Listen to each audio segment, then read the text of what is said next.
பிரியமானவர்களே, உங்கள் யாவருக்கும் ஆண்டவராகிய இயேசு கிறிஸ்துவின் நாமத்தினாலே காலை வணக்கத்தையும் வாழ்த்துதலையும் தெரிவித்துக் கொள்ளுகிறேன். கர்த்தருடைய கிருபை நம் அனைவரோடு கூட இருப்பதாக. இந்த நாளின் காலை வேளையிலும் கர்த்தர் நமக்கு தருகிற வேத வார்த்தை சங்கீதங்களின் புஸ்தகம் 115வது சங்கீதம் 12வது வசனம் இவ்விதமாய் சொல்லுகிறது. கர்த்தர் நம்மை நினைத்திருக்கிறார், அவர் ஆசீர்வதிப்பார். இஸ்ரவேல் குடும்பத்தாரை ஆசீர்வதிப்பார், அவர் ஆரோன் குடும்பத்தாரை ஆசீர்வதிப்பார் என்று சொல்லி வேதம் நமக்கு கூறுகிறது. எனக்கு அருமையானவர்களே, இந்த காலை வேளையிலே நான் உங்களோடு கூட விதமாய் பேச விரும்புகிறேன். கர்த்தர் நம்மை நினைத்திருக்கிறார், அவர் ஆசீர்வதிப்பார். இன்றைக்கு நம்ம எல்லாருடைய ஒரு எண்ணமும் இதுதான். ஆண்டவருடைய எண்ணத்திலே நான் நின்று கொண்டிருக்கிறேனா? ஆண்டவர் என்னை நினைக்கிறாரா?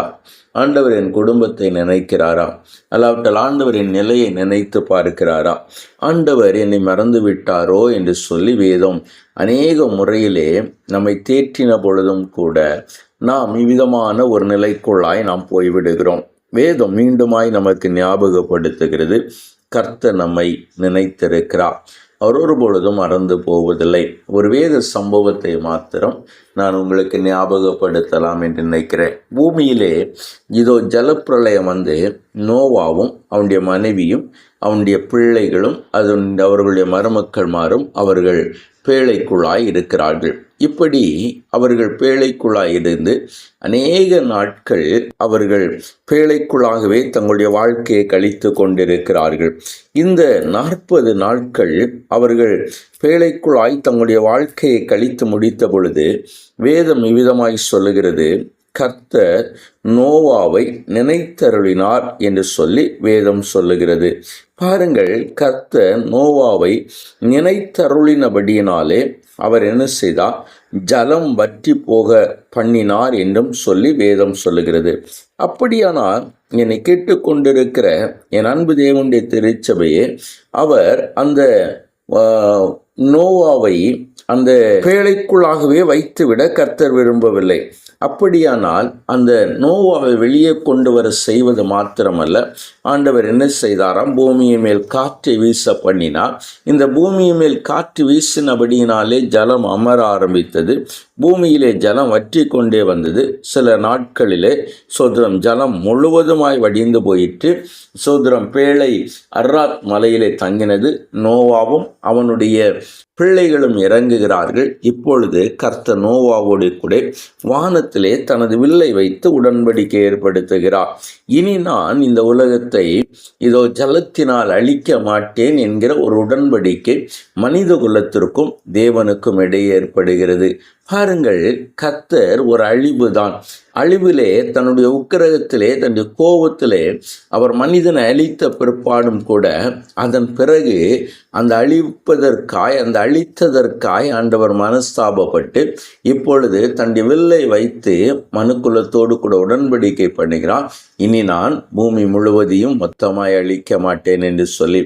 என் தேவன் ஒரு பொழுதும் அவர் தீமை செய்வதற்கு முந்திக் கொள்ளுகிறவர்ல, மாறாய் தீங்குக்கு மனஸ்தாபப்படுகிற தேவன்.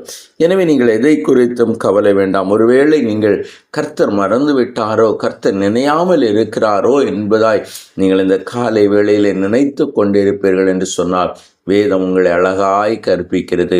அவர் உங்களை நினைத்திருக்கிறார். அவர் நினைத்திருக்கிறவர் மாத்திரமல்ல, அவர் ஆசீர்வதிப்பார். எனவே அவருடைய ஆசீர்வாதத்திற்காக நீங்கள் காத்திருப்பீர்கள் என்று சொன்னால் நிச்சயம் அது உங்களுடைய வாழ்க்கையிலே நடந்தே தீரும். எனவே அந்த கிருபையை பெற்றுக்கொள்ளும்படியாய் கண்களை மூடி ஜபம் செய்வோமா? ஜபம் செய்வோம். நல்ல தகப்பனே, உம்மை நன்றியோடு துதிக்கிறோம் ஆண்டவரே.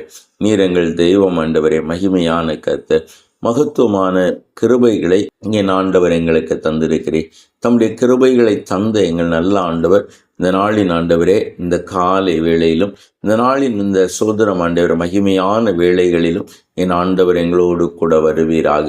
ஆண்டவரே, கர்த்தர் நம்மை நினைத்திருக்கிறார், அவர் ஆசீர்வதிப்பார் என்று வேதம் எங்களை தேற்றுகிறது அல்லவா? ஒருவேளை தகப்பனே கர்த்தர் மறந்து போனாரோ, கர்த்தருக்கு என் ஞாபகமே இல்லையோ, ஆண்டவர் என்னை எண்ணாமல் போனாரோ என்று சொல்லி உம்முடைய பிள்ளைகள் யாரா யாராயிலும் ஆண்டவரே வேதனையோடு கூட இந்த நேரத்தில் இருப்பார்கள் என்று சொன்னால் என் ஆண்டவர் அவர்களை ஆற்றுவீராக. நீர் அவர்களை நினைத்தருளினீர் என்பதை தகப்பனே தம்முடைய பிள்ளைகளுக்கு என் ஆண்டவர் சோதரம் ஆண்டவரே நீர் விளங்க செய்தருள வேண்டும் என்று நாங்கள் ஜெபிக்கிறோம்.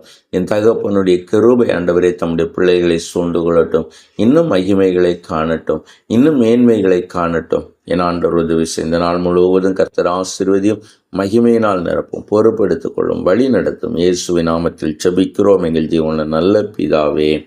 ஆமீன், ஆமீன், ஆம்.